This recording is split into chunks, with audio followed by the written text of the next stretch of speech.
The wind howled like a wounded beast through the Wyoming mountains, driving snow against the cabin's rotting boards with enough force to make them groan. Eleanor Whitfield pressed her back against the door.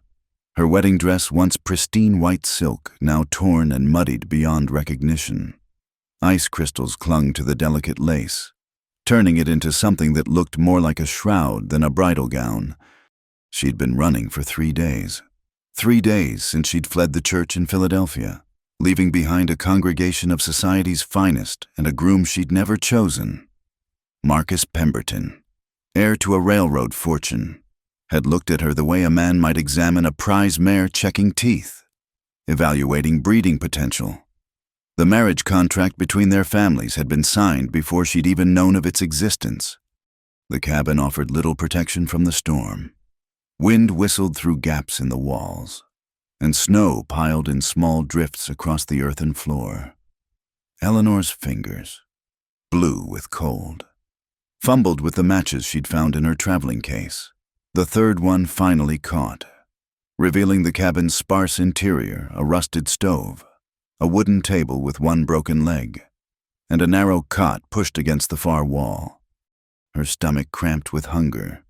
The last of her food, a heel of bread and some dried fruit pilfered from a way station, had run out yesterday morning. But hunger was nothing compared to the alternative. By now, her father would have hired Pinkerton men. They'd be following the rail lines west, checking every town, every station. She'd been careful to buy her ticket only as far as Cheyenne, then traded her remaining jewelry for a horse and supplies from a merchant who asked no questions. The horse hadn't survived the first night in the mountains. Poor creature had stepped wrong on an icy slope, breaking its leg with a sound that still echoed in Eleanor's memory. She'd used the pistol her late brother had taught her to shoot, then continued on foot, carrying what she could. As she struggled to start a fire in the stove, memories of her brother Charles surfaced unbidden. He'd died at Antietam, but not before teaching her things no proper Philadelphia lady should know: how to shoot, how to ride astride, how to read the weather. You never know. "Ellie," he'd said, grinning that crooked smile of his. "Someday you might need to fend for yourself." The fire caught, sending up a plume of smoke that made her cough. At least she'd have warmth for a few hours. She began peeling off the layers of her ruined dress, hanging them near the stove to dry. Underneath, she wore men's trousers and a wool shirt, scandalous attire that she'd hidden beneath her wedding finery. The pants had belonged to Charles. She'd kept them hidden in her trousseau trunk, a secret rebellion against the life being forced upon her. Outside, the storm intensified. The cabin shuddered under the assault, and Eleanor wondered if the roof would hold. She'd seen what Wyoming winters could do, had read accounts in her father's newspapers of entire wagon trains lost in sudden blizzards, of cattle frozen standing upright in the fields. She was searching the cabin for anything useful when she heard a sound that didn't belong to the storm. It came again, a low groan, almost human. Eleanor froze, her hand going instinctively to the pistol at her hip. The sound seemed to come from outside, from the lean-to she'd noticed attached to the cabin's north wall. Logic told her to stay inside, to bar the door and wait for daylight. But another groan, filled with pain, made her decision. She'd been a nurse once, during the war. Young ladies of good family weren't supposed to see such things.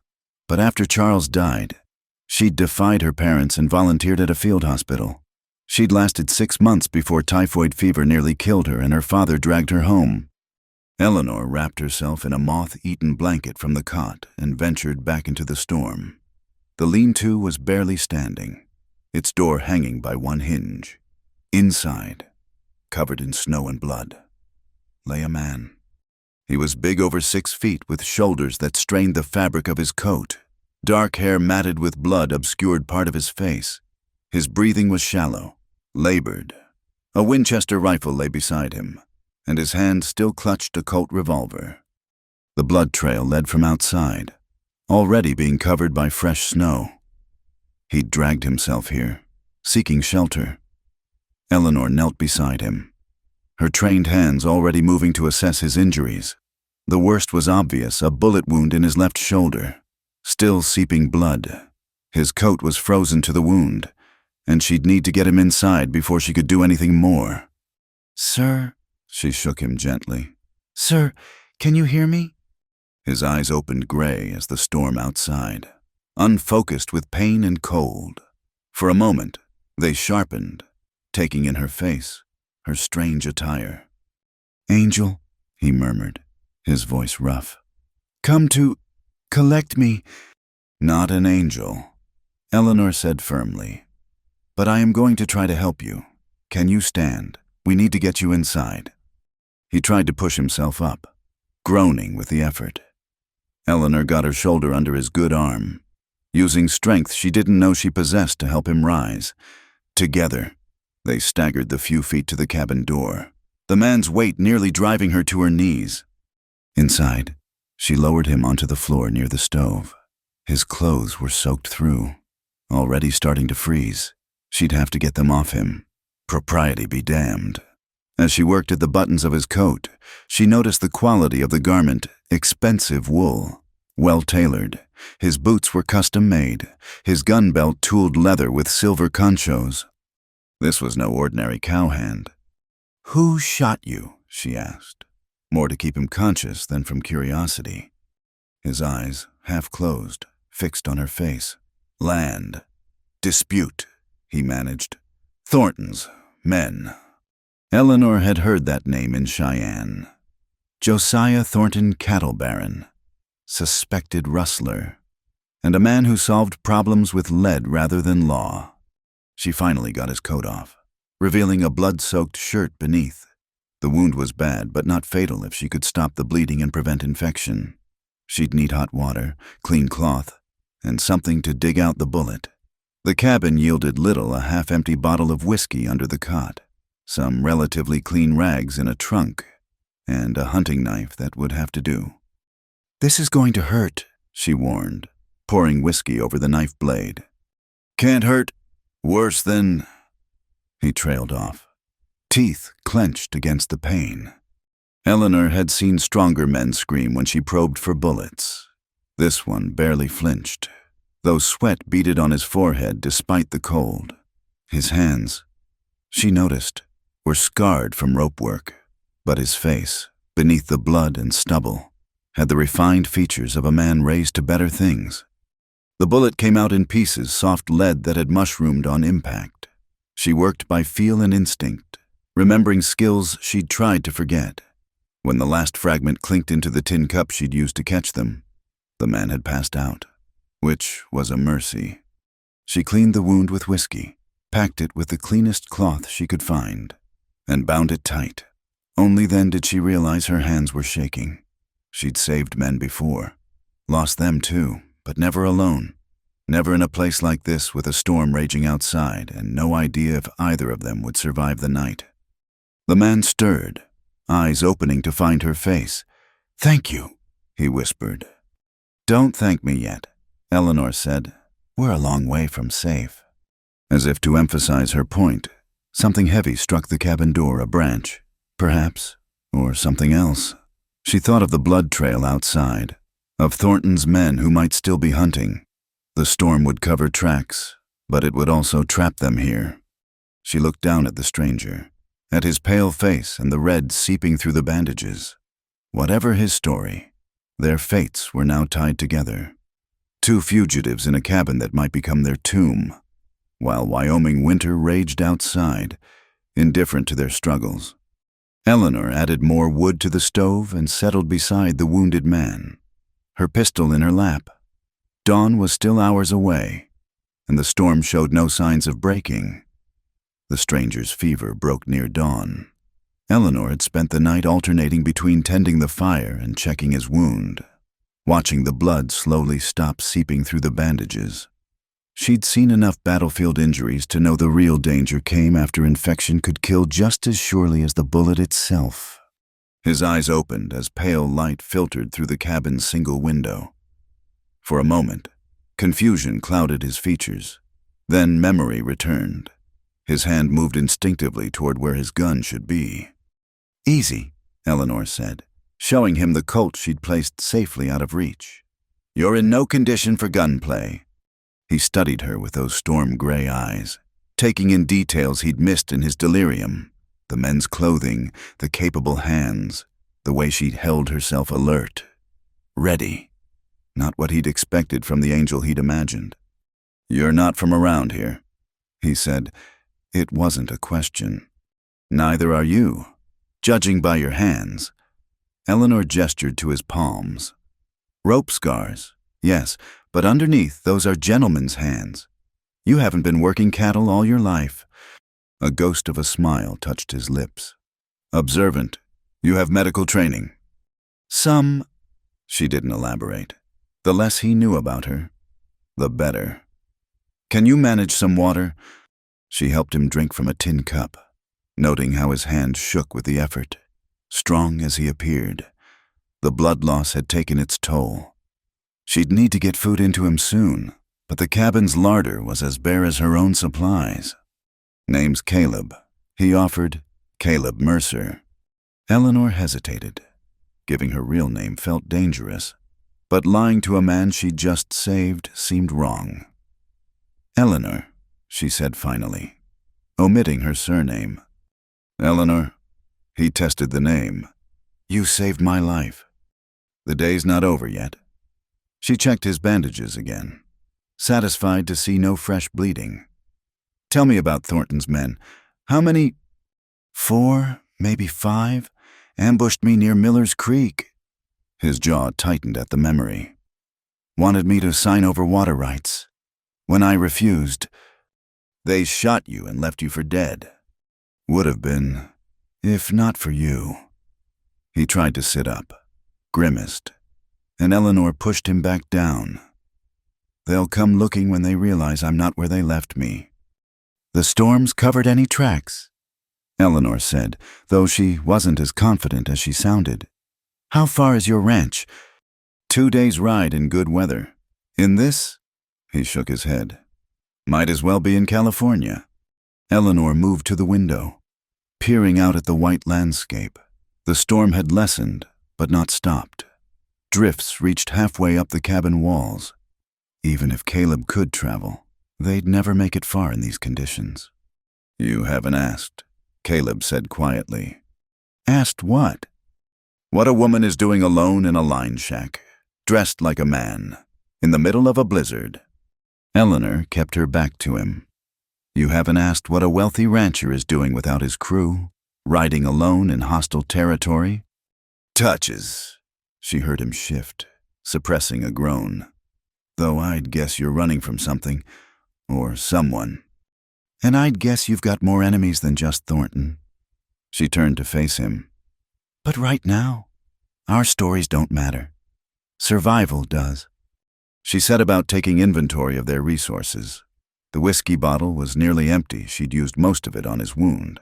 The cabin yielded little else, some moldy hardtack in a tin, a length of rope, candle stubs, and, mysteriously, a small sewing kit wrapped in oilcloth. "There might be supplies in the root cellar," Caleb said, watching her search. "If this is the old Henshaw place, they usually kept it stocked." Eleanor found the cellar door hidden under a threadbare rug. The ladder down looked questionable, but held her weight.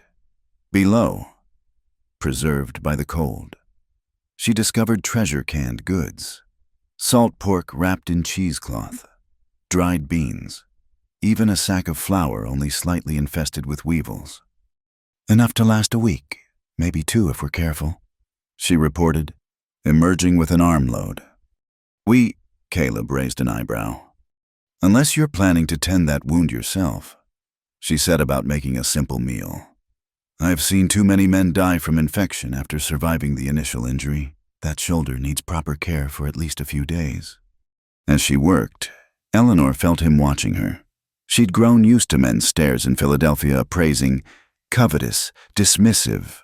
But Caleb's gaze was different, curious rather than presumptuous. "You were a nurse," he said, "during the war." She stiffened. "What makes you say that?" "The way you worked on my shoulder. Efficient, no hesitation. You've dug out bullets before." "Yes." The word came out clipped. She focused on slicing the salt pork, memories threatening to surface, the smell of gangrene, the endless screaming, the boys who called for their mothers as they died. "I was at Shiloh," Caleb offered quietly. 16th Wisconsin Infantry. Long way from home for a boy who'd never seen mountains before. Eleanor glanced at him, surprised. "You're from Wisconsin?" "Oh, Claire, my father sent me west after the war. Said I needed to make something of myself, not just inherit." His smile was rueful. "Turns out I was good at it. Too good. Maybe success makes enemies." She brought him a plate of fried pork and hardtack soaked in the grease to soften it. Not appetizing, but it would give him strength. She helped him sit up, noting how he bit back sounds of pain. "And you?" he asked between careful bites. "What sends a lady of obvious breeding into the wilderness?" Eleanor considered her answer while she ate her own portion. "A cage," she said finally. Gilded and comfortable, but still a cage. Understanding flickered in his eyes. He didn't press for details. The day passed slowly. Eleanor kept the fire going, melted snow for water, and checked Caleb's wound every few hours. The bleeding had stopped completely, and no red streaks indicated blood poisoning yet. She made a poultice from the medicinal herbs she found dried in the cellar, probably left by whoever had used this place before. Caleb dozed fitfully, waking sometimes with a start, hand reaching for his weapon. Each time, Eleanor calmed him, assured him they were safe, but she kept her own pistol close and periodically checked the view from the window. As afternoon waned, he grew more lucid. They talked carefully, sharing stories that revealed little while saying much. He spoke of building his ranch from nothing, of cattle drives and broken bones, of the satisfaction in owning land that was truly his. She told him about her brother, about learning to shoot tin cans in secret, about the way the war had changed everything. Neither mentioned the specific circumstances that had brought them to this cabin. "I had a wife once," Caleb said as shadows lengthened. "Sarah died of pneumonia our second winter here. I thought about going back east, but—" He gestured weakly at the window. "This land gets into your blood." "I'm sorry," Eleanor said, meaning it. It was 8 years ago. The ranch was her dream too. Seemed wrong to abandon it. He studied her face. "You understand that. I think doing what needs to be done, even when it's hard." She did understand. It was why she'd run, why she'd chosen the uncertainty of the frontier over the certainty of a loveless marriage, why she'd stayed to help a stranger when every instinct screamed to keep running. Night fell again, bringing renewed wind. Eleanor fashioned a better bed for Caleb near the stove, using the moldy blankets from the trunk. She'd sleep sitting up, keeping watch. The storm might have covered their tracks, but it had also trapped them. If Thornton's men were determined— "Eleanor," Caleb said softly. She looked down to find him watching her with those penetrating eyes. "Whatever you're running from, I won't let them take you. That's a promise." "You're in no condition to make promises," she said, but something in her chest loosened slightly. "I pay my debts." His good hand found hers, squeezed gently. "And this is a debt I won't forget." She squeezed back, then busied herself with stoking the fire. Outside, Wyoming winter howled its indifference, but inside the small cabin, two strangers bound by circumstance and secrets faced another night together, each guarding the other against dangers both known and imagined. The sound came just after midnight, a soft crunch of snow that didn't match the wind's rhythm. Eleanor's eyes snapped open, her hand already closing around the pistol. Beside her, Caleb stirred, instantly alert despite his injury. Another footstep, then another, circling the cabin. Eleanor held a finger to her lips, then moved silently to the window. The moon had emerged between storm clouds, casting the snow-covered landscape in sharp relief. At first, she saw nothing, then movement near the tree line, a shadow that shouldn't be there. "How many?" Caleb whispered. He'd managed to sit up, his Colt steady in his right hand despite the pallor of his face. 2, maybe 3. Eleanor's mind raced.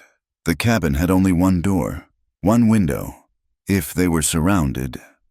A board creaked on the lean-to side, someone testing for another entrance. Eleanor's mouth went dry. In her flight from Philadelphia, she'd imagined many endings, but not this trapped in a cabin with a wounded stranger while unknown men closed in. The cellar, Caleb breathed. If they come in shooting, you can barely stand. Eleanor kept her voice low. And I won't hide while you face them alone. Something like admiration flickered in his eyes. Stubborn woman. So I've been told. The footsteps stopped. The silence stretched. More ominous than any sound. Eleanor positioned herself where she could cover the door, gesturing for Caleb to watch the window. His breathing was controlled, but she could see the effort it cost him to remain upright. Then, unexpectedly, a voice called out, "Hello, the cabin." Not the rough bark Eleanor expected from hired guns, but cultured tones. Eastern accent. Her blood ran cold for different reasons. "We know you're in there," the voice continued. "No harm intended. Just looking for someone who might have passed this way." Caleb caught her eye. Questioning. Eleanor shook her head slightly. The voice wasn't familiar, but that meant nothing. Her father had connections throughout the territories. "State your business," Caleb called back, his voice stronger than his condition warranted. "This is private property." Apologies for the intrusion. The speaker had moved closer to the door. "Name's Harrison Pike, with the Pinkerton Detective Agency. We're tracking a runaway young woman who stole valuable property from her family." Eleanor's hand tightened on her pistol. Stole property. The only thing she'd taken was herself. "Haven't seen any woman," Caleb replied. "Been holed up here 2 days, waiting out the storm." "Alone?" "As you can see." "Mind if we verify that the young lady we're seeking is resourceful, might be hiding anywhere?" Eleanor weighed her options. If she revealed herself, it was over. But if they forced their way in, found her anyway. She thought of the blood still staining the floor, Caleb's obvious injury. What story could explain that? "I do mind," Caleb said firmly. "I'm recovering from an injury. If you're really Pinkertons, you'll respect a man's privacy and move on." Silence. Then Pike spoke again, his tone harder. "The woman we're looking for is Eleanor Whitfield, daughter of Josiah Whitfield of Philadelphia.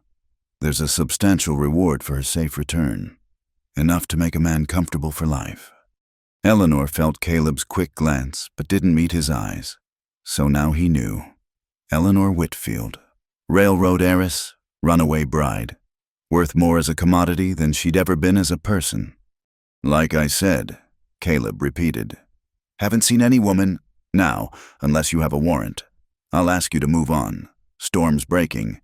You should make town before it starts again." Whispered conversation outside. Eleanor counted 3 distinct voices. Her mind cataloged defensive positions, angles of fire. The cabin's thin walls wouldn't stop bullets. If shooting started, they'd have seconds to react. "Here's the thing, friend," Pike said. "We tracked Miss Whitfield to Cheyenne. Found a merchant who sold supplies to a woman matching her description. That woman headed into these mountains 4 days ago. This is the only shelter for 20 miles. Then she's probably frozen to death somewhere." Caleb said bluntly, "These mountains don't forgive. Eastern lady wouldn't last a day." "Perhaps, but I have a job to complete. Open the door. Let us look, and we'll be on our way." "No." The finality in Caleb's voice surprised Eleanor. He had no stake in this, no reason to protect her beyond basic decency. Yet here he was, wounded and outnumbered, standing between her and capture. "That's unfortunate." Pike said, "Boys." Eleanor heard the distinctive sound of rifles being cocked. She moved before thinking, grabbing the lamp from the table. "Wait," she called out. pitching her voice higher, adding a tremor. "Please, don't shoot."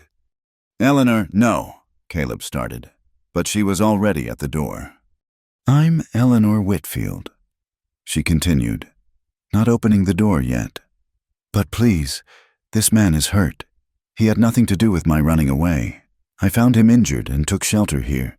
If you must take me back, at least let me tend his wound first." "Miss Whitfield," Pike's voice held satisfaction. "Your father is very worried. Open the door. Come out slowly. The man needs medical attention." Eleanor insisted. "I give you my word I won't resist, but let me—" The door exploded inward, kicked by a heavy boot. Men rushed in, not 3, but 4, all armed. Eleanor stumbled back, her pistol rising instinctively. "Drop it," Pike commanded. He was a thin man with cold eyes, nothing like the gentleman his voice suggested. "Now." Eleanor let the gun fall, her eyes searching the room. Caleb had vanished. No, there, using the overturned table as cover, his Colt trained on Pike. "Interesting," Pike observed. "The injured man seems quite capable. Mr. Mercer, isn't it? Yes. We know who owns this land. Did Miss Whitfield tell you about the marriage contract she broke? The scandal she's caused, her father paid a substantial sum to the Pemberton family to secure that union." "Paid," Eleanor spat. "Like I was livestock at auction." "You had obligations," Pike said mildly. "Now, you'll come with us. Mr. Mercer, I suggest you lower that weapon. You're outnumbered and wounded. No shame in walking away from a fight you can't win." Caleb didn't move. "The lady says she doesn't want to go." "The lady doesn't have a choice." Pike gestured, and one of his men grabbed Eleanor's arm roughly. "Her father has legal authority." The shot was impossibly loud in the small space. The man holding Eleanor cried out, clutching his shoulder as he fell. Caleb's second shot took the rifle from another man's hands before he could react. "Nobody moves," Caleb said, still behind cover. Despite everything, his voice was steady. "Miss Whitfield is under my protection. You'll leave now, or I'll drop every one of you." Pike studied him with new interest. "You'd risk everything for a woman you just met your ranch. Your life." "I gave my word," Caleb said simply. "That still means something out here." "Noble. Foolish, but noble." Pike raised his hand slowly. "However, we have our duty, boys. Take them both." What happened next would blur in Eleanor's memory. The remaining men rushed forward. Caleb fired again, but there were too many, too fast. Eleanor grabbed the iron poker from beside the stove, swinging it at the nearest attacker. It connected with a satisfying crunch.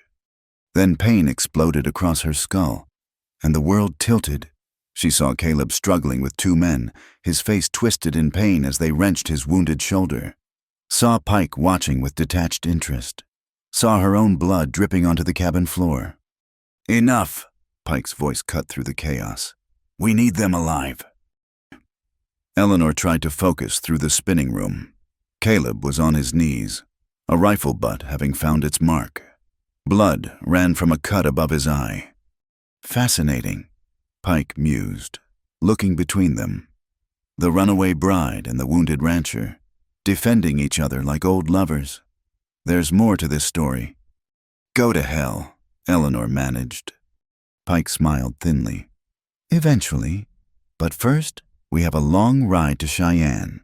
Your father is waiting, Miss Whitfield, and Mr. Mercer. Well, interfering with a legal recovery operation has consequences. I'm sure Sheriff Coleman will be interested to hear about this." They bound Eleanor's hands, less gently than necessary. When they hauled Caleb to his feet, she saw him bite back a groan as his wound tore open again, fresh blood seeping through the bandages. "He needs a doctor," Eleanor said desperately. "That wound—" Should have thought of that before he played hero. Pike cut her off. He turned to his men. "Get them on horses. We ride within the hour." As they forced her toward the door, Eleanor looked back at Caleb. Their eyes met across the ruined cabin. In his gaze, she saw not defeat but determination, a promise that this wasn't over. Outside, the storm had indeed broken. Stars glittered in the clear sky, and the cold bit deep as rough hands lifted her onto a horse. Eleanor memorized every detail, the position of the men, their weapons, the lay of the land. She'd been running from one cage. Now she was being dragged back to it.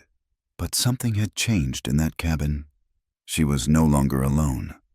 And somewhere in the vast Wyoming wilderness, there were people who knew Caleb Mercer, people who would notice when he didn't return to his ranch. The Pinkertons had won this round, but the game, Eleanor thought grimly as they rode into the frozen night, was far from over. The horses picked their way through the frozen darkness, hooves crunching on snow that had turned to ice. Eleanor rode with her hands bound to the saddle horn, Pike's man Jenkins keeping a tight grip on her mount's lead rope. Behind them, Caleb swayed dangerously in his saddle, the reopened wound draining what little strength he had left.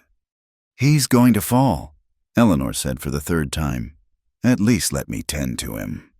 Pike, riding ahead, didn't turn. "Your concern is touching, Miss Whitfield, but Mr. Mercer made his choice."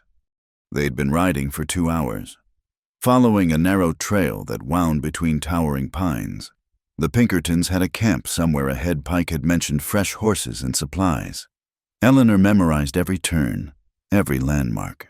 The moon cast everything in sharp relief, a lightning-struck pine here, a distinctive rock formation there. Caleb groaned, listing further to one side. The man leading his horse cursed as he had to steady him again. "Boss, he ain't gonna make it to camp," the man called out. "He's bleeding bad."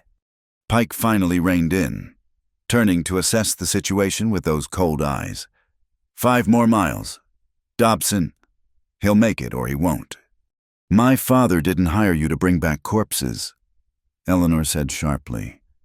"What do you think Josiah Whitfield will say when he learns you let a prominent rancher die? The newspapers will have a field day." Pike's jaw tightened. He knew she was right. Her father's reputation mattered more to him than almost anything except his money. 5 minutes, Pike conceded. "Fix him up enough to ride." Eleanor slid from her saddle before anyone could help her, hands still bound. She moved to Caleb's side, examining the dark stain spreading across his coat. His skin was gray, eyes glazed with pain and blood loss. "Cut my hands free," she ordered, "unless you want to explain to a jury how he bled to death while in your custody." Pike nodded to Jenkins, who produced a knife and sliced through the ropes. Eleanor's fingers were numb, but she forced them to work, opening Caleb's coat to examine the damage. The wound had torn open completely, probably when they'd fought him in the cabin. "I need clean cloth and whiskey," she said. "We ain't got," Dobson started. "Then give me your flask and your shirt," Eleanor snapped. "Now." Something in her voice made him comply. She worked quickly, knowing every second counted. The whiskey made Caleb gasp, his eyes focusing briefly on her face. "Should have let them take you," he mumbled. "Stupid. To fight." "Hush." Eleanor packed the wound as best she could with strips torn from Dobson's relatively clean undershirt. "Save your strength." "Eleanor," his good hand caught hers weakly. "When we get to their camp, be ready." "No talking," Pike interrupted. But Eleanor had caught Caleb's meaning. He had a plan. Despite everything, he hadn't given up. They remounted. Eleanor's hands left free for now. Pike probably figured she wouldn't run with Caleb in such bad shape. He was right. Whatever chance she had of escape, she wouldn't take it at his expense. The trail began to descend, switchbacking down a steep slope. Below, Eleanor could see the faint glow of fires. The Pinkerton camp. Her heart sank. Once there, with fresh men and supplies, any hope of escape would vanish. That's when she heard a whistle, low and melodious, like a night bird. Caleb's head came up slightly. Another whistle answered from the darkness to their left. Pike heard it too. "Weapons out," he ordered tersely. "Dobson, watch the woman." The attack came from 3 directions at once. Riders erupted from the trees, whooping and firing. Eleanor's horse reared as bullets whined overhead. She grabbed the saddle horn, fighting to stay mounted. "The Mercer crew," someone shouted. "They found us!" In the chaos, Eleanor saw Cowboys Caleb's men exchanging fire with the Pinkertons. Pike was shouting orders, trying to organize a defense, but his men were caught off guard. A rider thundered up beside Eleanor, a woman with steel-gray hair and Caleb's eyes. "You, the lady who patched up my fool brother," she demanded. Eleanor nodded, too surprised to speak. "Then hang on." The woman, it had to be Caleb's sister, grabbed Eleanor's reins and spurred both horses forward, away from the fighting. "Wait, Caleb. Tom and the boys'll get him." The woman rode like she was born in the saddle, guiding them through trees at breakneck speed. "I'm Ruth Mercer. We've been tracking you since sundown." Caleb's horse came home with blood on the saddle. Behind them, the gunfire intensified. Eleanor looked back to see Caleb's men had surrounded the Pinkertons. In the moonlight, she glimpsed Caleb being lifted onto a fresh horse by a giant of a man who handled him like a child.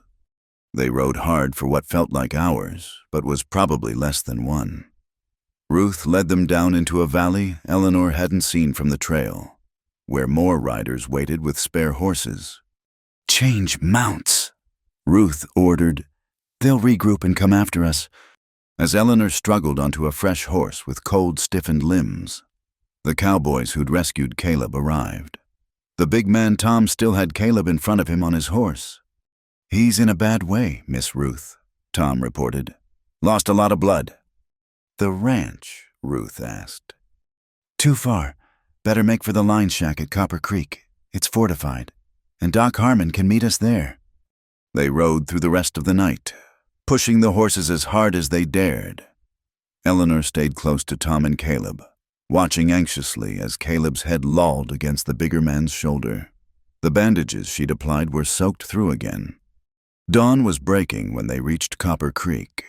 The line shack was more like a small fort-heavy log construction with shuttered windows and a well inside the walls. Ruth had sent a rider ahead, and Doc Harmon's buggy was already there. The doctor was a gruff man with gentle hands who took one look at Caleb and started barking orders. They carried him inside, Eleanor following despite Ruth's attempt to steer her elsewhere. "I have medical training," Eleanor said firmly. "I can help." Doc Harmon glanced at her men's clothes and blood-stained hands, then nodded. "Hold him still. Then this is going to hurt." What followed was the longest hour of Eleanor's life. The wound had to be cleaned again, properly this time, and re-stitched. Caleb drifted in and out of consciousness, sometimes calling out, "Once." He gripped Eleanor's hand so hard she thought bones might break. When it was over, Doc Harmon wiped his bloody hands on a towel. "He'll live, if infection doesn't set in. Lost enough blood to kill a lesser man." "He's a Mercer?" Ruth said, as if that explained everything. She turned to Eleanor. "Now, suppose you tell me who you are and why my brother nearly died protecting you from Pinkertons." Eleanor sank into a chair, exhaustion hitting her like a physical blow. Around her, Caleb's men waited, their faces hard with suspicion. She was a stranger who'd brought trouble to their boss. "My name is Eleanor Whitfield," she began, too tired to lie. "I ran away from a marriage I didn't want. The Pinkertons were hired to bring me back." "Whitfield." Ruth's eyes narrowed. "The railroad Whitfields." Eleanor nodded. "And my brother decided to play knight errant." Ruth shook her head. "That sounds like him.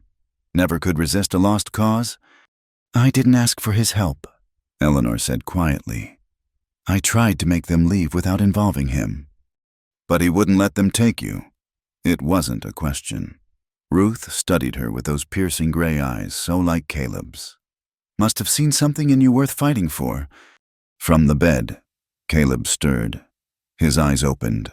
Found Eleanor. You safe? Thanks to your sister and your men. Eleanor moved to his side. You fool. You could have died. Worth it, he murmured. Couldn't let them cage you. Ruth made a sound that might have been approval. Tom, set a watch. Those Pinkertons won't give up easy. Not with Whitfield money behind them. She looked at Eleanor. You planning to keep running? Eleanor looked down at Caleb, at his pale face and the bandages she'd helped apply. Then at Ruth and the cowboys who'd risked their lives for their boss. No, she said firmly. I'm done running, but I won't bring more trouble to your family. Too late for that. Ruth's smile was sharp as a blade. You're mixed up with the Mercers now. We don't abandon our own. I'm not. You saved my brother's life. Twice, from what he managed to tell Tom during the ride. That makes you our responsibility. Ruth's expression softened slightly. Besides, I've got no love for men who think they can buy and sell women like cattle. We'll figure out how to handle your father and his hired dogs. Outside, one of the men called a warning. Dust on the horizon, riders coming fast. Stations, Ruth barked. Men moved with practiced efficiency, taking positions at windows and on the walls. Eleanor looked at Caleb, who was trying to sit up despite Doc Harmon's protests. Their eyes met, and she saw the same determination that had been there in the cabin. They'd survived the first fight. Now the real battle was beginning. The Pinkertons thought they were chasing a runaway bride and a wounded rancher. They were about to learn what it meant to threaten the Mercer clan on their own territory. Eleanor checked her pistol. Ruth had returned it to her and took position at a window. Whatever came next, she wouldn't face it alone. The riders weren't Pinkertons. As they drew closer, Ruth lowered her rifle with visible relief. It's Sam Wheeler from town. Must have news. Sheriff Wheeler was a weathered man who looked like he'd been born wearing a badge. He dismounted stiffly, his deputy staying with the horses. His eyes took in the fortified positions, the armed men, and lingered on Eleanor. Ruth, he greeted. Heard you had some trouble with Pinkertons last night. They shot my brother and tried to kidnap a woman under his protection, Ruth said flatly. We defended ourselves. Wheeler's expression didn't change. Harrison Pike rode into town an hour ago, demanding I arrest your whole outfit for interfering with illegal recovery. Says the young lady here is a runaway who stole from her family. I stole nothing. Eleanor stepped forward. Unless you count my own freedom. The sheriff studied her, taking in the men's clothes, the determined set of her jaw. You'd be Eleanor Whitfield, then your father's been sending telegrams to every lawman west of the Mississippi. Has he? Eleanor kept her voice steady. And what exactly does he claim I've done? Says you took jewelry belonging to the family estate, valuable pieces meant to be part of your dowry. Wheeler's tone was neutral, but his eyes were knowing. Course, most fathers don't hire Pinkertons to retrieve daughters who've only taken jewelry. Ruth snorted. Sam, you know as well as I do what this is about. They're trying to drag her back to marry some eastern dandy she doesn't want. What I know and what the law says are different things. Wheeler removed his hat, ran a hand through thinning hair. But there's another problem. Josiah Thornton's in town too. Says Caleb shot one of his men 3 days ago. Unprovoked. Unprovoked? Eleanor's temper flared. They ambushed him? I found him bleeding in the snow. Easy, miss. Wheeler held up a hand. I'm just telling you what's being said.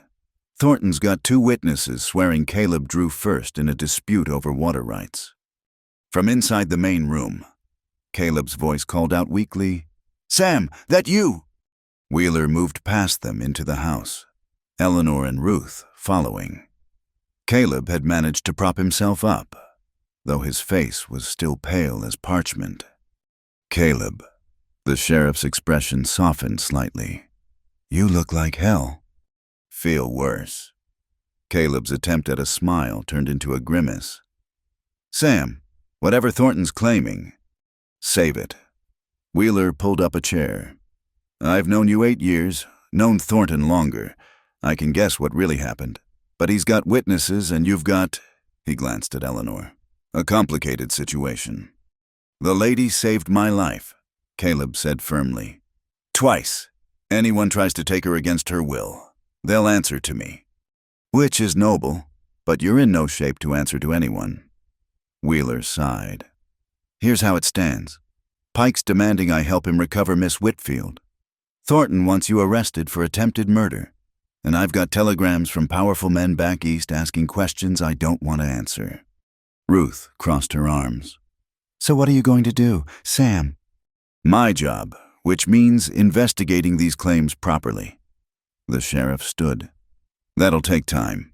Week, maybe 2, during which Miss Whitfield should remain in the county as a material witness to the shooting, and Caleb should stay put on account of his injury. Eleanor caught the implication. You're giving us time. I'm following proper procedure, Wheeler corrected. Can't help it if investigations take longer out here. Meanwhile, I'll need statements from everyone involved. Written, formal-like. Might take a few days to get them all sorted. He moved toward the door, then paused. Oh, and Ruth, you might want to have your men move those cattle off the disputed rangeland. Thornton's making noise about grazing rights again. Those rights are ours, Ruth said hotly. Bought and paid for. I know, but until this mess is sorted, might be wise to avoid more conflict. Wheeler set his hat back on his head. I'll be back tomorrow for those statements. Caleb, try not to die before then. Makes the paperwork complicated. After he left, silence fell over the room. Finally, Tom spoke up from his position by the window. Sheriff's a good man, but he can't hold off Pike and Thornton forever. He doesn't have to, Ruth said. Just long enough for us to get our feet under us. She turned to Eleanor. We need to get you somewhere safe. The main ranch is too obvious. No, Eleanor surprised herself with the firmness of her voice. I won't hide while you all risk everything for me. There has to be another way. The lady's right. Caleb struggled to sit up straighter. Running and hiding just makes her look guilty. We need to face this head on. With what? Ruth demanded. You can barely stand. Pike's got the law on his side, and Thornton's looking for any excuse to grab our land. Eleanor moved to the window. Staring out at the Wyoming landscape, mountains rose in the distance, snow-capped and indifferent, somewhere beyond them. Her father was orchestrating her capture like a business deal. The thought sparked an idea. What if we make it a business matter? She turned back to the room. My father understands profit and loss better than anything. Right now, I'm a lost runaway daughter, broken marriage contract, damaged reputation. But what if retrieving me becomes more expensive than letting me go? Ruth's eyes sharpened. Go on. Thornton wants your land. My father wants me married to secure a railroad merger. What if we make those two goals conflict? Eleanor began pacing, the plan taking shape. Telegraph my father. Tell him his Pinkerton shot a prominent rancher who has contracts to supply beef to the railroad construction crews. Make it clear that if Caleb dies or is imprisoned on false charges, those contracts are void. The contracts are with the Union Pacific, Caleb said slowly. Your father's rival railroad. Exactly. He won't care about you personally, but he'll care about helping his competition. Eleanor's smile was sharp. Then we make sure the territorial newspapers get the story. Eastern heiress flees forced marriage, saved by heroic local rancher who's now being persecuted by hired guns and corrupt land barons. Tom whistled low. Turn them into the villains. They are the villains, Eleanor said fiercely. We just need to make sure everyone knows it. Ruth was nodding slowly. The papers in Cheyenne love a good David and Goliath story, especially when it involves Eastern money trying to push around local folk. But that still leaves Thornton, Caleb pointed out. He won't care about newspapers or public opinion. No, but he'll care about federal marshals investigating land fraud. Eleanor had seen her father deal with such things. Those false witnesses he's producing, I'm betting they're on his payroll. One good investigation and his whole operation falls apart. You're talking about taking on two powerful men at once. Ruth warned. Your father won't give up easy. No, he won't. Eleanor met her gaze steadily. But he's also practical. If the cost becomes too high in money, reputation, and business relationships, he'll cut his losses. I know him. Caleb was watching her with something like admiration. You've thought this through. I've had years to think about it, Eleanor admitted. I just never had allies before. Ruth stood. Decision made. Tom, ride to town. Send telegrams to every newspaper editor you can find. Make sure they know a Whitfield heiress is being hunted like a criminal for refusing to be sold into marriage. She turned to Eleanor. Can you write a statement? Something that'll tug at heartstrings. I was raised to write letters that could charm donations from misers, Eleanor said dryly. I think I can manage. Good. Doc, how soon can Caleb travel? Doc Harmon frowned. A week, minimum. And that's if he doesn't tear those stitches again. Then we hold here for a week. Ruth's smile was predatory. Let Pike and Thornton come. By the time they arrive, half the territory will be watching. They want to play rough. They're about to learn what rough really means. As the room burst into activity, men dispatched with messages, supplies organized. Defenses strengthened, Eleanor found herself beside Caleb's bed. He reached out, taking her hand. You sure about this? He asked quietly. Once you challenge your father publicly, there's no going back. Eleanor squeezed his hand, feeling the calluses and strength even in his weakened state. I crossed that line when I ran. At least now I'm not running alone. No, Caleb agreed. His gray eyes warmed despite the pain. You're not alone anymore. Outside, storm clouds gathered over the mountains, but for the first time since fleeing Philadelphia, Eleanor felt no urge to run. The battle was coming to her, and she would meet it with allies at her side and a plan of her own making. Let them come, she thought. The runaway bride was done running. Dawn broke cold and clear over Copper Creek, painting the sky in shades of rose and gold. Eleanor stood on the fortified wall, watching the dust cloud approaching from the east. They'd had 3 days to prepare 3 days of telegrams flying back and forth, newspaper men arriving from Cheyenne and Denver, and most surprisingly, unexpected allies emerging from the woodwork. 40 riders, maybe 50. Tom reported from his position. Thornton's brought his whole crew. And Pike? Eleanor asked. 10 men with him. They're keeping separate from Thornton's bunch. Tom spat tobacco juice over the wall. Don't seem too friendly with each other. That was good. Eleanor had hoped the alliance between her father's men and Thornton would be uneasy. Greed made poor bedfellows. Behind her, she heard Caleb's voice, despite Doc Harmon's protests. He'd insisted on being helped outside, now sitting in a chair with a rifle across his lap. The color had returned to his face, though he still moved carefully. Eleanor, he called. They're here. She climbed down to join the others. Ruth had assembled quite a gathering, not just the ranch hands, but Sheriff Wheeler, Judge Carlton from the Territorial Court, 3 newspaper correspondents, and, surprisingly, a U.S. Marshal named Ben Holloway who'd arrived yesterday. Didn't expect federal interest, Ruth had muttered when he'd shown up. Land fraud's a federal matter, Holloway had replied mildly. So's interfering with mail delivery. Seems some important telegrams have gone missing recently. Telegrams about railroad contracts. Now they all waited as the riders approached. Eleanor had dressed carefully for this confrontation, not in men's clothes, but in a simple black dress Ruth had procured. Respectable, but not submissive. The grieving daughter fleeing an unwanted marriage. Not the wild runaway her father painted her as. Thornton arrived first, his men spreading out in a semicircle. He was a big man, heavy through the shoulders, with the kind of face that had never known mercy. His eyes fixed on Caleb with pure hatred. Mercer, he growled. You've got some stones showing your face after what you did to my men." "Your men ambushed me," Caleb replied calmly. 4 against 1. Seems they got what they deserved." Pike and his Pinkertons arrived then, keeping their distance from Thornton's crew.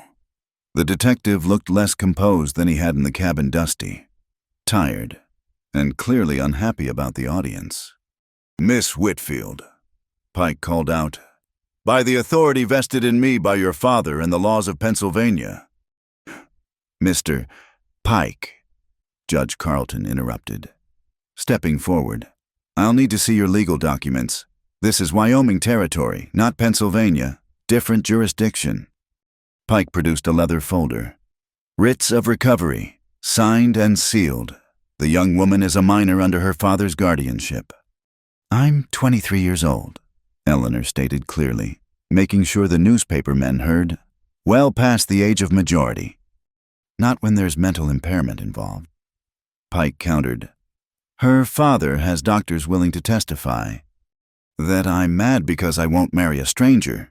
Eleanor let scorn drip from her voice. "How convenient. Tell me, Mr. Pike, how much is my father paying these doctors?" One of the correspondents, young man from the Denver Post, was scribbling furiously. This was exactly what Eleanor had hoped for. Let the public see how daughters were treated like property. "Enough talking," Thornton cut in. "I'm here for Mercer. Man's a murderer and a thief." "Those are serious charges," Marshal Holloway said mildly. "You have proof." "Got 2 witnesses saw him draw on my men unprovoked." Thornton gestured, and 2 rough-looking cowboys stepped forward. "Would those be the same men who were trespassing on Mercer land?" Ruth asked. "The ones who've been mysteriously receiving payments from your account?" Thornton's face darkened. "You calling me a liar?" "I'm calling you a fraud," Ruth shot back. "And we've got the bank records to prove it." Eleanor watched Pike's face as this exchange unfolded.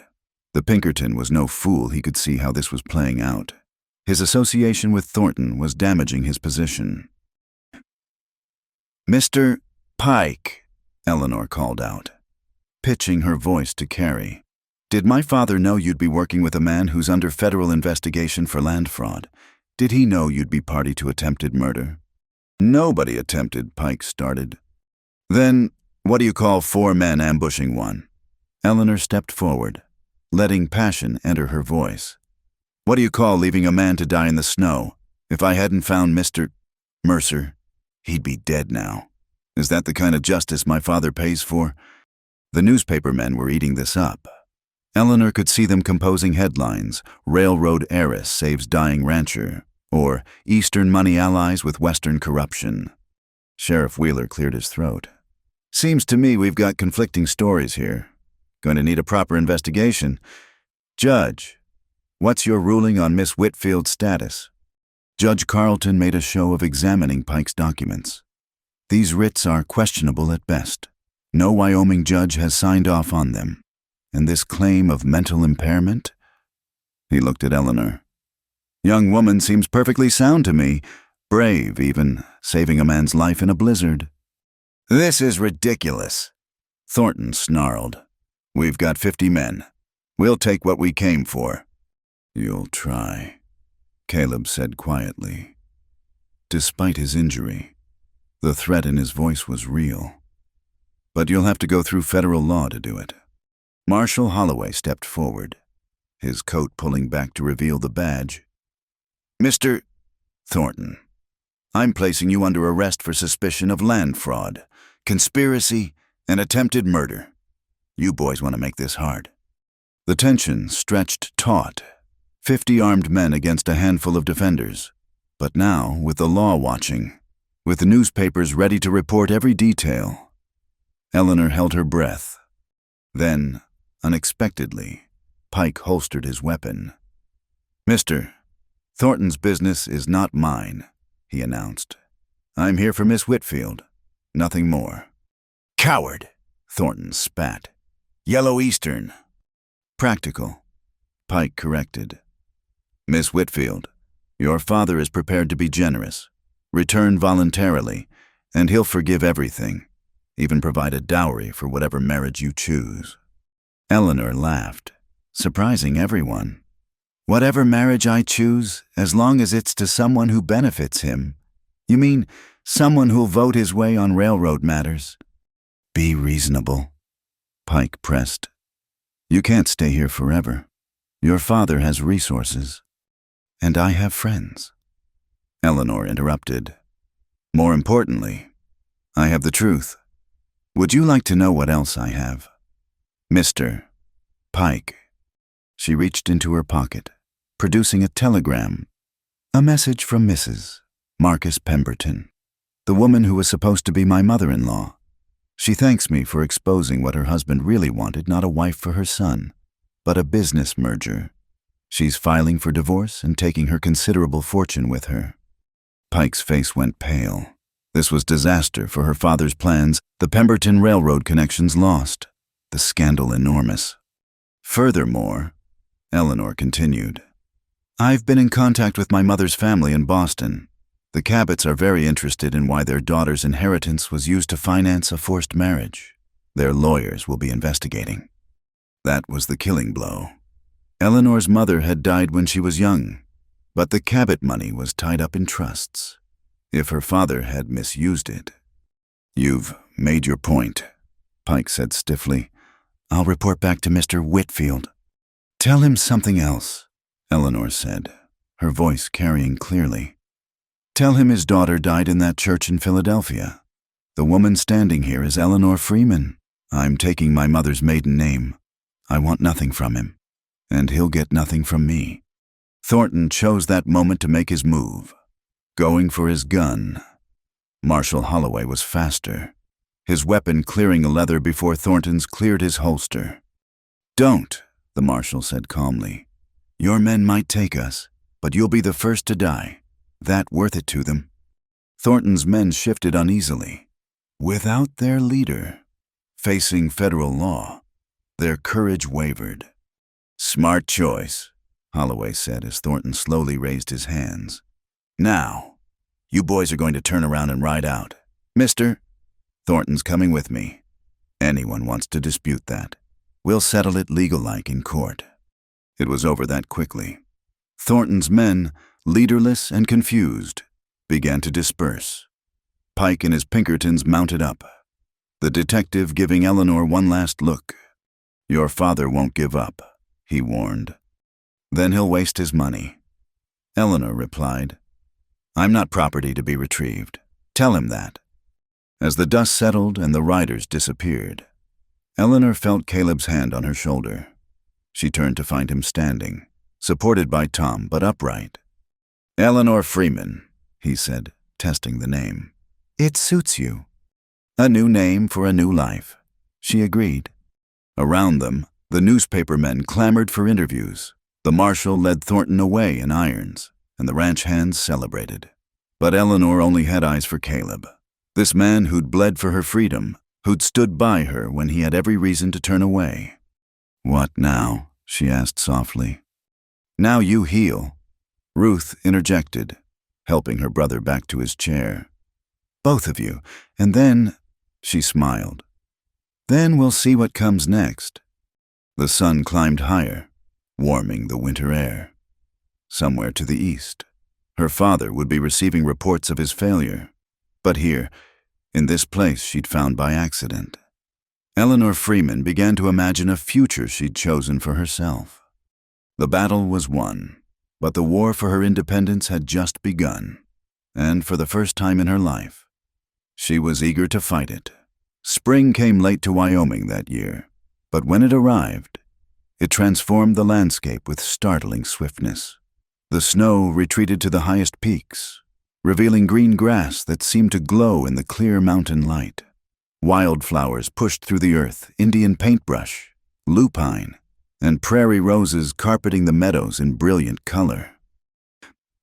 Eleanor stood on the porch of the Mercer Ranch house, watching the sunrise paint the mountains gold. 3 months had passed since the confrontation at Copper Creek. 3 months of healing, building, and discovering who Eleanor Freeman could be when not constrained by her father's expectations. You're up early again. Ruth's voice came from behind her. The older woman joined her on the porch, coffee cup in hand. Doc Harmon's coming today. This afternoon, Eleanor confirmed. We're reviewing the plans for the clinic. The clinic had been Eleanor's idea, born from the steady stream of injured ranch hands, sick children, and pregnant women who'd heard about the lady doctor at the Mercer Ranch.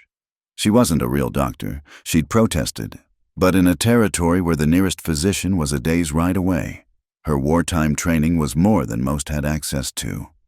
Caleb's already at the site, Ruth mentioned casually, checking the foundation work. Eleanor tried not to react to the warmth that spread through her at his name. In the months since their dramatic meeting, she and Caleb had developed something. Not quite courtship, they'd both been too focused on recovery and survival for that. But there was an understanding between them, a connection forged in crisis and strengthened by shared purpose.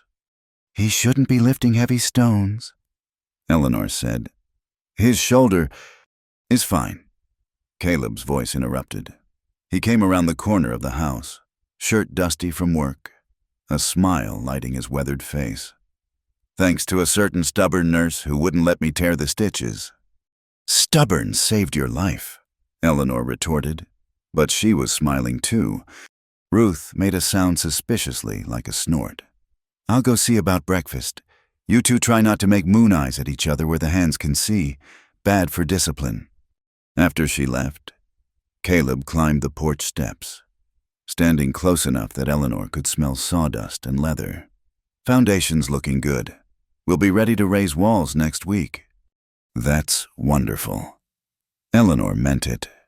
The clinic represented everything she'd hoped for a chance to use her skills, to build something meaningful, to serve the community that had embraced her. Your father sent another letter, Caleb said quietly. Ruth has it. Eleanor's stomach tightened. Josiah Whitfield hadn't given up easily.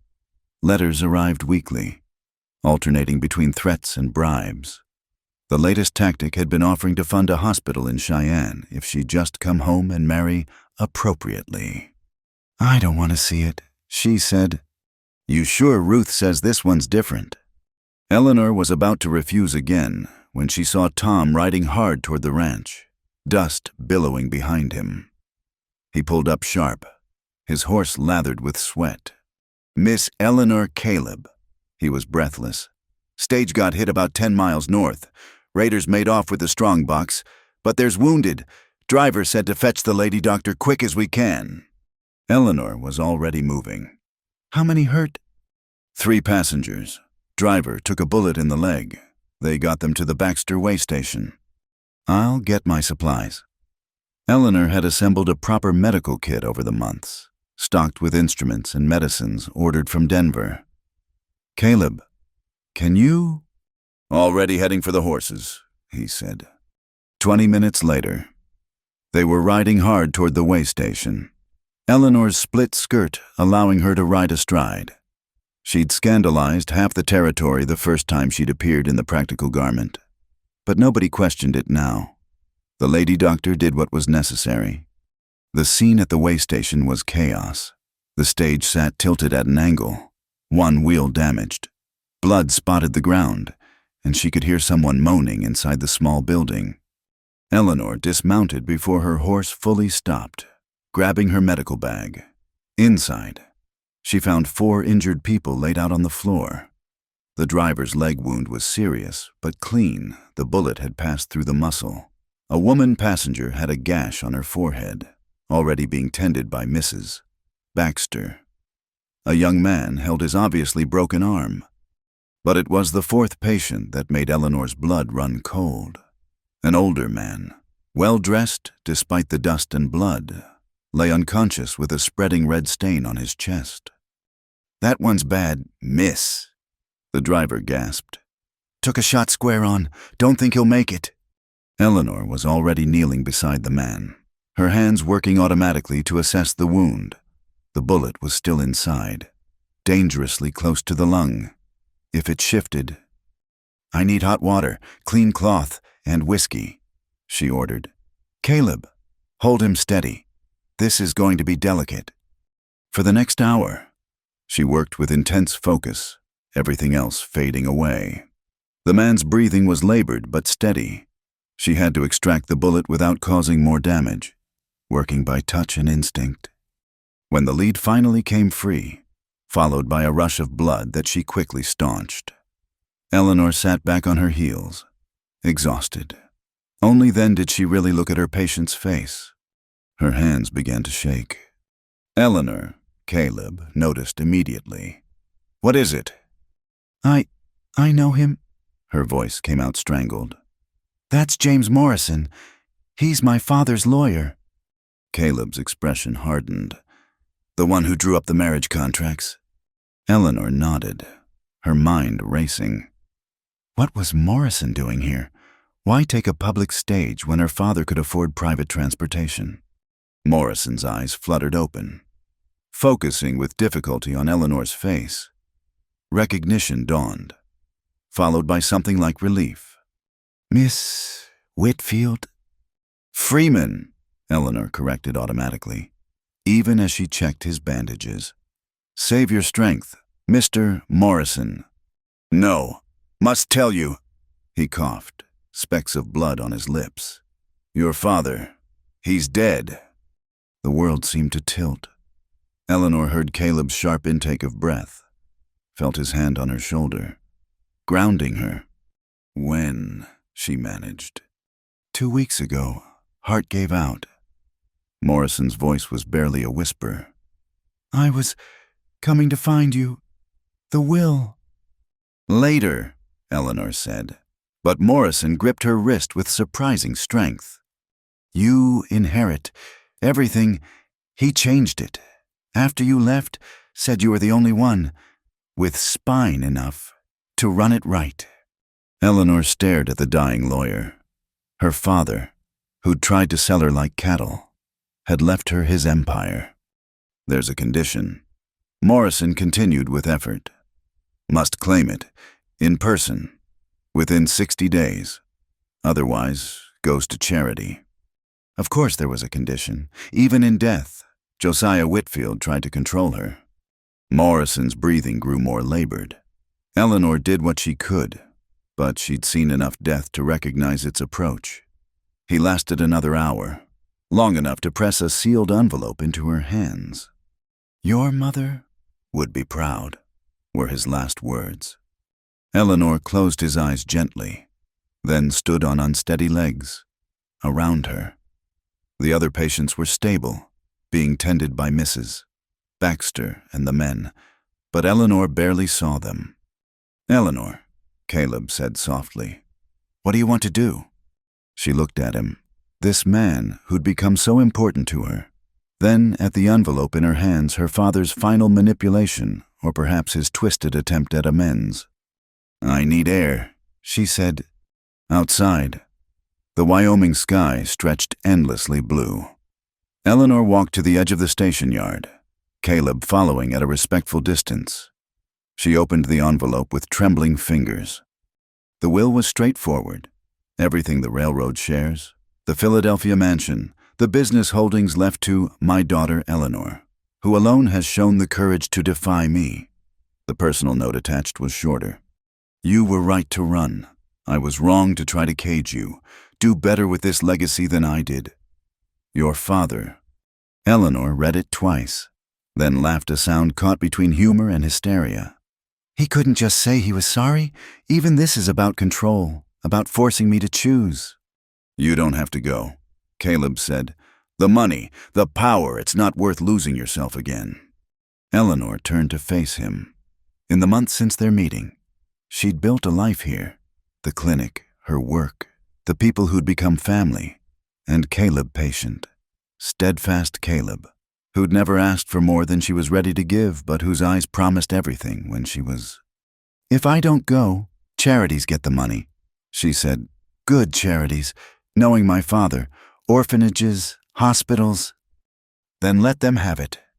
Or..." Eleanor took a deep breath. "I could claim it and use it myself. Fund clinics across the territory. Build the hospital in Cheyenne myself. But run it right.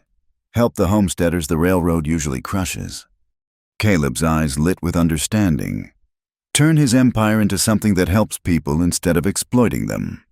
It would mean going back east, facing the board, the lawyers, everyone who knew me as Josiah Whitfield's daughter. The thought made her stomach clench. I'd be gone months, maybe longer. Then I'll come with you, Caleb said simply. If you'll have me. Eleanor's heart stuttered. Caleb. I know we haven't. That is, we've never talked about. He ran a hand through his hair, suddenly looking younger. But Eleanor, these months with you building the clinic, working together, just talking in the evenings, they've been the best of my life. If you need to go east to claim your inheritance and change the world, then I'll stand beside you while you do it. The ranch. Ruth can handle it. She's better at it than me anyway. He stepped closer, taking her hands. I told you once I pay my debts. But this isn't about debt anymore. This is about not wanting to watch you ride away without knowing if you'll come back. Eleanor looked into his storm-gray eyes and saw her future there, not the cage her father had built or even the freedom she'd claimed, but something better. Partnership, purpose, love, if she was brave enough to name it. Ask me, she whispered. Understanding dawned in his face. Eleanor Freeman, will you marry me? Not for contracts or alliances or anything but this, because I love you and want to fight beside you. Whatever battles come. Yes, she said, and felt the last chains of her old life break. Yes, Caleb Mercer, I'll marry you. He kissed her then, there in the Wyoming sunshine with the mountains as witness, when they broke apart, both breathless. Eleanor knew what she had to do. We'll go east together, she decided. Claim the inheritance, set up the legal framework for the clinics and hospitals, then come home. She smiled. Because this is home now, this land, these people, you. Always, Caleb promised. As they rode back to the ranch, Morrison's body in the wagon behind them, Eleanor began planning. Not the desperate flight of a runaway bride, but the deliberate campaign of a woman who'd found her strength. She'd returned to Philadelphia not as Josiah Whitfield's daughter, but as Eleanor Freeman, soon to be Mercer with allies beside her and purpose in her heart.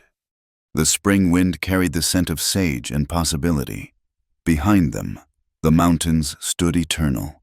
Ahead, a new life waited to be built from the ashes of the old. Eleanor smiled, her hand finding Caleb's as they rode. Her father had tried to cage her, then tried to control her even in death.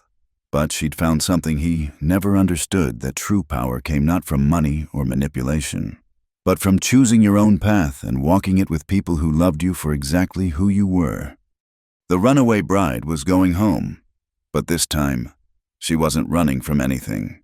She was running toward everything she'd never dared dream could be hers. A year had passed since Eleanor Freeman Mercer had returned from Philadelphia, and the Wyoming Territory had never seen such changes. The morning sun cast long shadows across the valley as she stood outside the newly completed Mercer Freeman Medical Center, watching families arrive for the opening ceremony. 20 beds, a surgical theater, and 2 examining rooms, Caleb said, coming up beside her. His hand found hers, their wedding rings catching the light. Not bad for a year's work. It's just the beginning, Eleanor said softly. The Philadelphia trip had been everything she'd feared and more than she'd hoped. The board meetings, the legal battles, the society matrons who'd whispered behind their fans about the scandalous Whitfield girl who'd married a cowboy. But with Caleb beside her, steady as the mountains, she'd face them all down. They'd been married in a small ceremony before leaving for the East. Ruth standing as witness and Sheriff Wheeler officiating. About time, Ruth had muttered, but her eyes had been suspiciously bright. Now, watching the community gather for the clinic opening, Eleanor felt the rightness of every choice she'd made. Children ran between the wagons while their parents unloaded picnic baskets. Doc Harmon was already inspecting the surgical instruments, nodding his approval. Even Mrs. Pemberton had come from Denver. Her divorce final and her new life as a hospital patron begun. Mrs. Mercer. A young woman approached, holding a baby. I wanted to thank you again. If you hadn't been there when little James came early. Eleanor smiled, remembering the difficult birth 6 months ago, how she'd worked through the night to save both mother and child. How is he? Growing like a weed. The woman held up the healthy baby. We named him after you well, after your maiden name, James Freeman Sullivan. As the woman moved away, Eleanor noticed a familiar figure near the entrance, Harrison Pike, former Pinkerton detective, now wearing a sheriff's badge.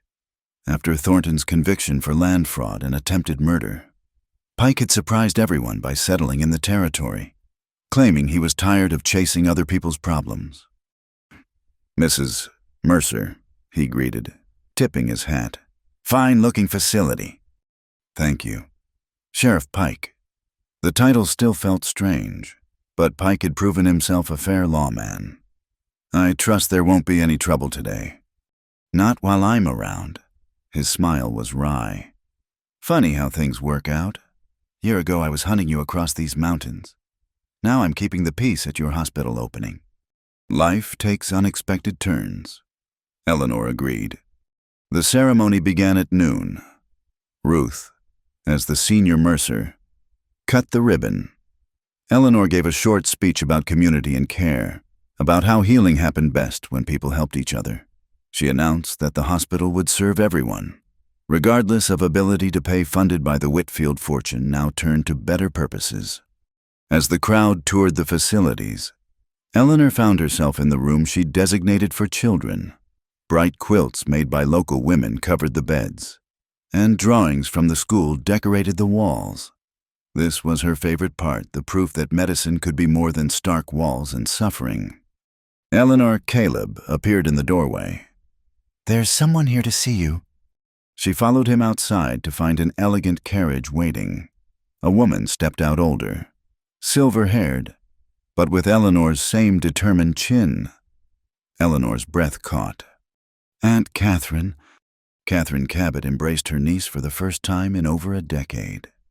I had to come see what you've built with Mother's money. She would be so proud. They talked for hours, walking the grounds while Catherine shared stories of Eleanor's mother, her own rebellion against family expectations, her passion for helping others, her love for a difficult man who'd hardened after her death. He wasn't always cold, Catherine said.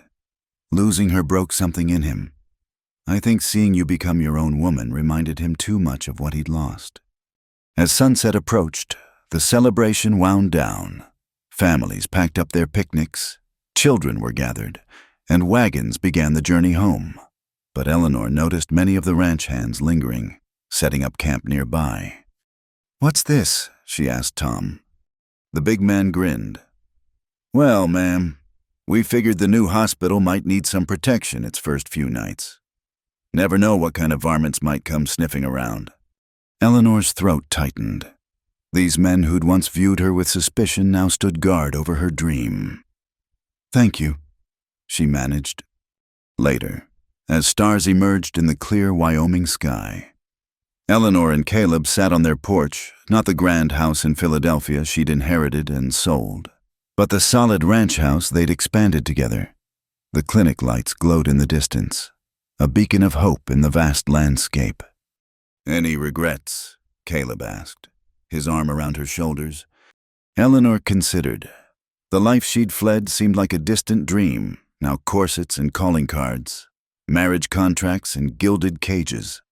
She thought of the women she'd helped deliver babies, the children she'd treated for fever, the cowboys she'd patched up after bad falls, the medical journals from back east she studied by lamplight. Always learning, always improving. How could I regret this? She gestured at the star-filled sky, the mountain's dark silhouette, the warm light spilling from their home. I have work that matters, people who've become family, and a husband who sees me as a partner, not property. Even when that husband tracks mud through the house, Caleb teased. Even then, Eleanor laughed. Though you could try harder to knock your boots at the door. A comfortable silence fell between them. In the distance, a coyote called, answered by another. The night sounds of the ranch surrounded them, horses shifting in the corral, the windmill creaking softly, the eternal whisper of wind through grass. I got a letter from the medical college in Denver, Eleanor said eventually. They're starting a program to train frontier nurses. They want me to teach a course on emergency treatment. Will you? I think so. We need more trained hands out here. She turned to look at him. It would mean traveling sometimes, being away. Then I'll come when I can, and mind the home fires when I can't. Caleb kissed her forehead. We're partners. Remember in everything, as if summoned by their contentment. Ruth emerged from the house, carrying coffee in her own rocking chair. Mind if an old woman joins you too nice a night to waste sleeping? They sat together, 3 souls who'd found each other through chance and circumstance. Ruth told stories of the early days, when the ranch was just a dream and the territory even wilder. Eleanor shared her plans for expanding medical services to the mining camps. Caleb spoke of the new breeding program, crossing Texas Longhorns with hardier northern stock. Never thought I'd see the day, Ruth mused. My brother married to a doctor who also happens to be an heiress. Life surely does surprise you. Former heiress, Eleanor corrected. I gave most of it away. Remember? To schools and hospitals and libraries. Ruth nodded. Your father's probably spinning in his grave. I hope not, Eleanor said quietly. I hope he found peace, knowing the fortune he built on others' backs is finally serving them instead. The night deepened, and eventually Ruth retired. Eleanor and Caleb remained on the porch, unwilling to break the spell of perfect contentment. Tomorrow would bring new challenges, patients to treat, ranch work to manage, the eternal struggle of life on the frontier. But tonight, Eleanor Freeman Mercer sat with her husband under the vast Wyoming sky and knew herself completely happy. She'd run from a life that would have crushed her spirit, found strength in the wilderness and in herself, and built something worth having from the ashes of what she'd left behind. The runaway bride, Caleb murmured, reading her thoughts as he often did. Look at you now. No, Eleanor corrected, taking his hand. Not a runaway anymore, just a woman who found her way home. The stars wheeled overhead, ancient and unchanging, while below them the lights of the new hospital promised healing and hope. In the distance, the mountains stood eternal guard, and on the porch of a ranch house in Wyoming, 2 people who'd saved each other sat together, facing whatever future came with hands clasped and hearts sure. The runaway bride had become something more: doctor, wife, builder of dreams. But most of all, she'd become herself, and that was the greatest transformation of all. Thank you so much for listening to this Wild West love story. I'd love to know where you're enjoying this tale. Are you listening while driving through your own mountains, relaxing at home, or perhaps on a long journey? Please subscribe to the From Wild West channel and share your thoughts about Eleanor and Caleb's journey in the comments below. Your stories and connections make our frontier community special.